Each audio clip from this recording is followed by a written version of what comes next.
fun boys and felons, welcome back to another anime reborn video.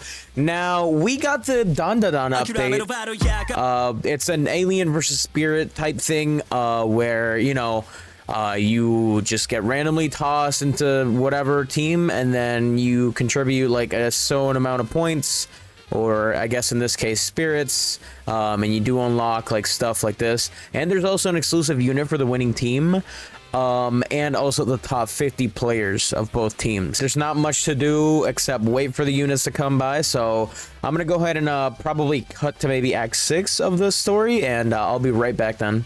It's the next day. I'm pretty sure I did see that we got 2 turbo grannies. Yep, there she is. If she loads, ugh, fucking disgusting. I'm still waiting for Granny Seiko to show up in banner. She's literally the last one I'm missing. I am gonna go ahead and farm for the tier 1 ghost portals, because I'm 99% sure that is where you get Okaruns. So yeah, I guess I'll be right back when I get the tier 1 portal. Oh, it's actually been a few days. I have been farming on and off, and I finally did get Okarun. He took a lot more than I thought he would. The amount of portals I had to do for him were actually absurd. I wish I could show you how many I did, but I did way too much.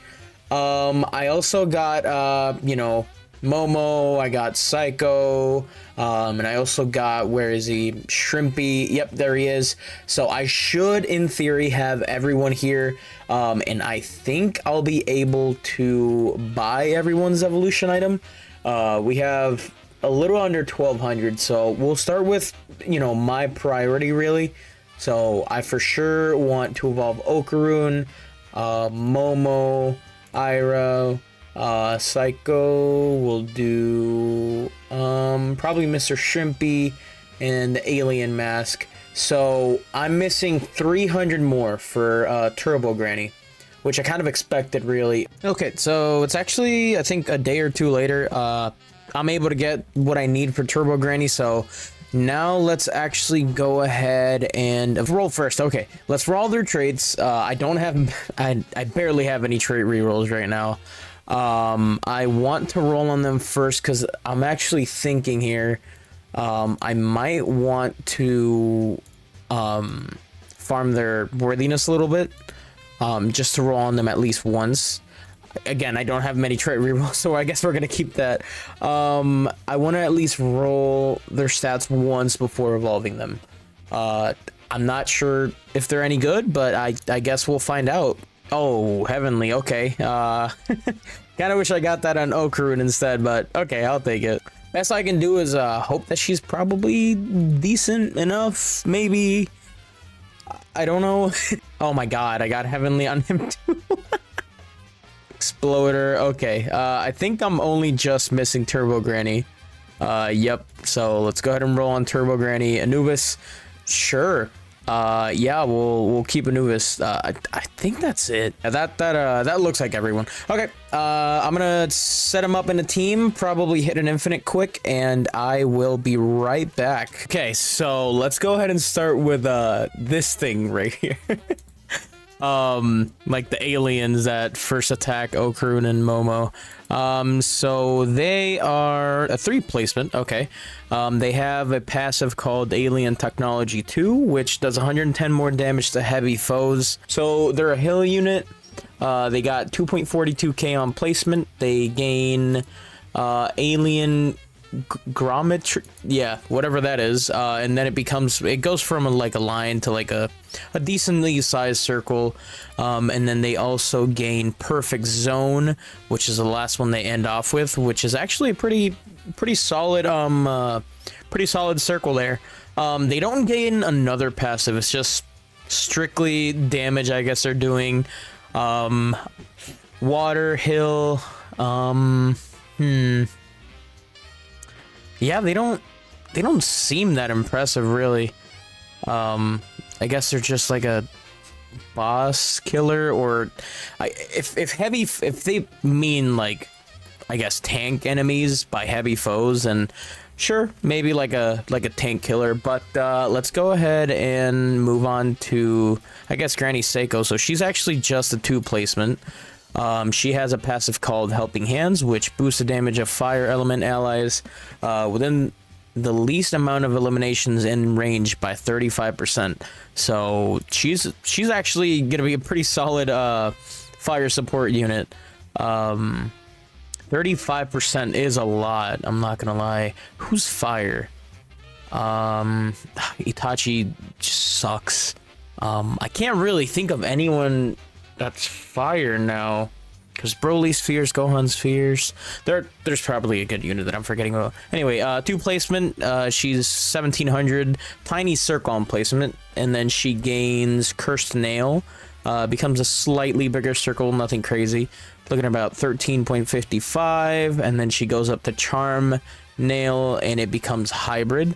And it becomes, actually, I think it's the same size circle. And then she actually has one last thing, which is, I think, is going to be another passive. No, it's going to be an ability. Okay, so forms an Exorcist domain. Enemies who step inside the domain receive 30% incoming damage. The domain lasts for 10 seconds. She looks absolutely insane, actually. Hold on. Wow, okay. Last 10 seconds. It's a global cooldown, so is it... Does it okay, it's you can activate it every 50 seconds. Interesting. She's popping out 37k while being hybrid every 5 seconds. She's supporting fire element allies. She actually looks pretty nuts, I'm not gonna lie.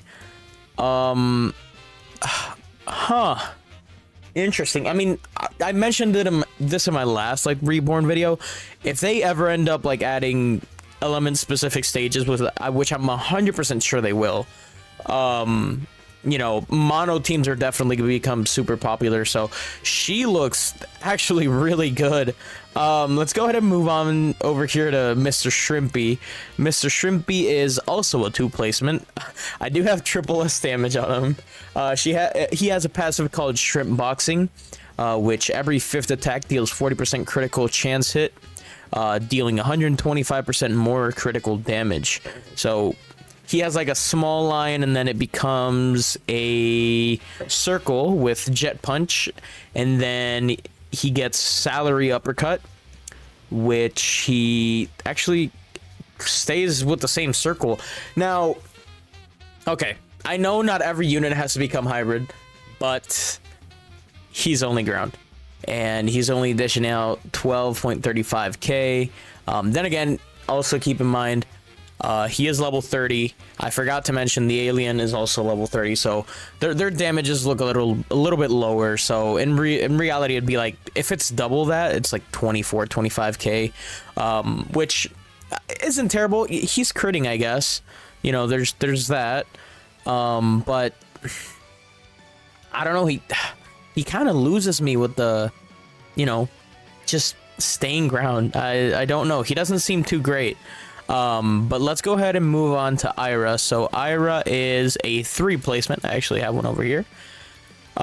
She has Power Roll 2, which Ira randomly selects one of the following buff pools every 60 seconds.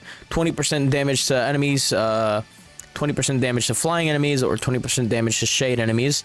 And she starts off with a line, and then she gains Ballerina Swirl, which becomes a circle. And then she gains Hybrid at upgrade 6, actually upgrade 7, and then Acrobatic Twirls, which becomes a slightly bigger circle at upgrade, which one that was. So we're looking at about 20.74k. Okay. Okay, so she's doing Shade now, and then these ones are doing Speedster. So, okay, so it doesn't specifically stay with all the units. It's each individual unit does its own different buff, which is kind of nice, actually. 20.74k. He's doing a little bit more damage, probably. Unless it's like super situational. Yeah, like see those speedsters right there, she would have done 20% more damage if she had the buff up. Okay, I mean, she doesn't look terrible. Definitely better than Mr. Shrimpy. Again, she is also hybrid too, which is something to definitely think about. But yeah, she doesn't look terrible. Let's go ahead and move on to Turbo Granny here. So Turbo Granny is only a 2 placement. Also has triple S on her damage. She has 2 passives here. So she has True Sight. This unit is able to see through shade enemies. And then she has the only Speedster, which 100% increased damage to Speedster, which that could actually really come in handy. She has 2k on placement, a line, and then she gains Curse Hands, which becomes a pretty decently sized circle at upgrade 4, and then she gains Turbo Typhoon, which I think is literally the exact same size. Oh, and she actually ends off there. 10k.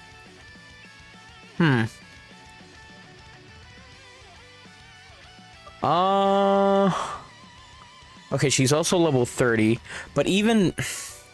I'm pretty sure even the alien tech did more damage than that. Yeah, 12.51, and he only has an S minus. Interesting. Does she suck? Bro, don't tell me they butchered Turbo Granny, bro. Not only did they make her a secret, so she's actually harder to get than the other ones, but she's not that great from what it seems like. I could be totally wrong, and she might be absolutely insane, but there's nothing pointing towards that. Alright, we're gonna start with the girl Momo here. So, Momo is a 3 placement. She has 2 passives. First one is Psychic Surge, which does 30% more damage to elite foes. I assume that's like any like boss type character, like Speedster or like a tank or anything like that. And then she has a Psychic Connection, which every 40 seconds buff range of all units named Okarun in radius by 15% for 5 seconds, and then she has a 15% chance to stun Okarun for 3 seconds. Okay, interesting. Huh, so it's like a double-edged sword type thing. Okay.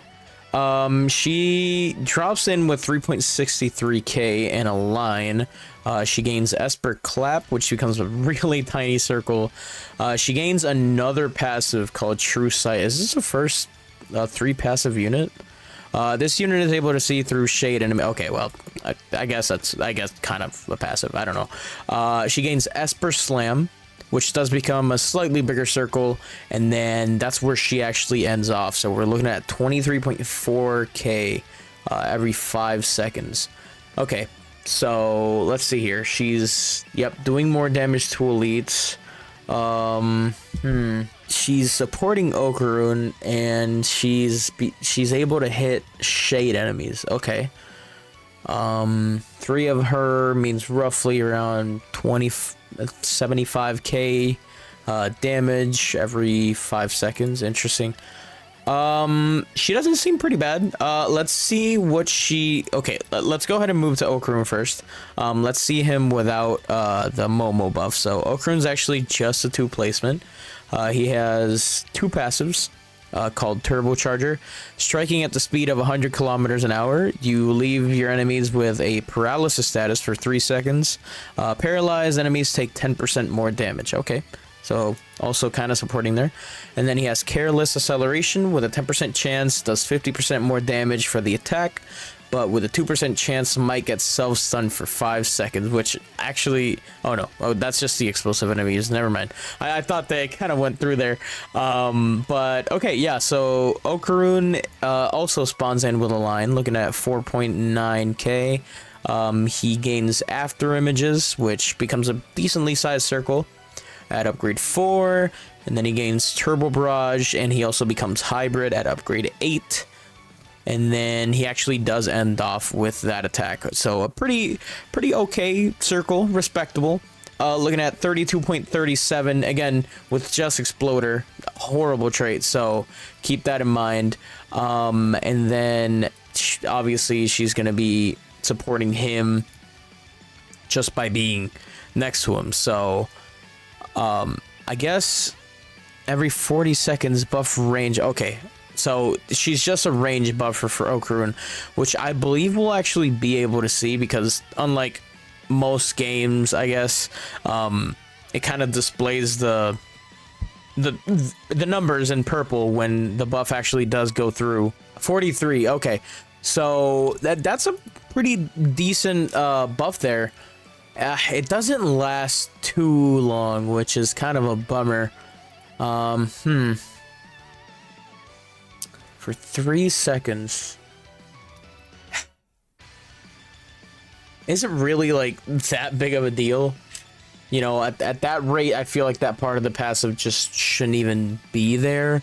Because it's not like it's a crazy, like, significant change. It's literally just like 5 or like 6 more range. So it's nothing too out there, but they don't look too bad, especially Okarun. He looks to be on the more decent side. There's definitely not a unit in this update where I think they were like super like groundbreaking. Not that there has to be. I feel like that's a one-way ticket to kill your game. That was the Dandadan update. It wasn't too bad. Definitely a lot of, you know, repeating the same process, which I guess it's, you know, that's pretty much what you can say about every single game, really. But overall, wasn't too bad of a grind.